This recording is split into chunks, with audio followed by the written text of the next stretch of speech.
রাজধানীতে ফিরছে সুলতানি আমলের ঈদ।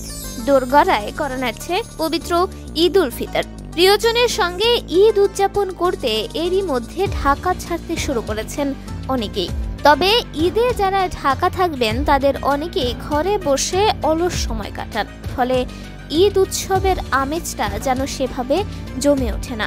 এ নিয়ে রবিবার সামাজিক যোগাযোগ মাধ্যম ফেসবুকে পোস্ট করেছেন যুব ও ক্রীড়া মন্ত্রণালয়ের উপদেষ্টা আসিফ মাহমুদ সজীব ভুঁইয়া। ফেসবুক পোস্টে আসিফ মাহমুদ লেখেন, আমাদের ঈদ উৎসবের আমেজ নেই। টিভি প্রোগ্রাম দেখে কিংবা ঘুমিয়ে ঘুমিয়ে কেটে যায় ঈদ।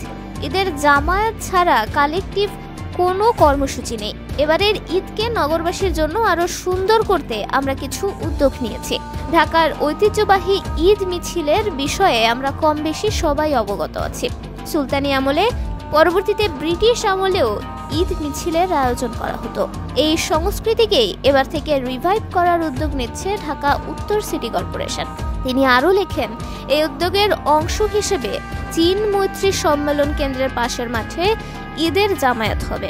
ঠিক গ্রামের ঈদগাহের পাশে যেমন ছোট মেলা বসে, তেমনি মেলা থাকবে দিনব্যাপী। নামাজের পর হবে ঈদ আনন্দ মিছিল। আনন্দপূর্ণ ও বর্ণাঢ্য একটি মিছিল আয়োজনের প্রস্তুতি নেওয়া হচ্ছে। আয়োজনের কোনো অংশেই ধর্মীয় মূল্যবোধে আঘাত করে কোনো কিছু এমন থাকবে না। মিছিলটি জামায়াতের স্থান থেকে শুরু করে সংসদ ভবনের সামনে এসে শেষ হবে। আসিফ মাহমুদ লেখেন, আসুন নতুন বাংলাদেশে নতুনভাবে আমাদের ঈদ আনন্দ ভাগাভাগি করে নেই। এবারের ঈদটা একসাথে উদযাপন করি। নগরবাসীর স্বতঃস্ফূর্ত অংশগ্রহণই এই আয়োজনকে সাফল্যমণ্ডিত করবে। সবশেষে সবাইকে অগ্রিম ঈদ মুবারক জানান উপদেষ্টা আসিফ মাহমুদ সজীব ভুঁইয়া। তন্নি শিকদার, DWNN।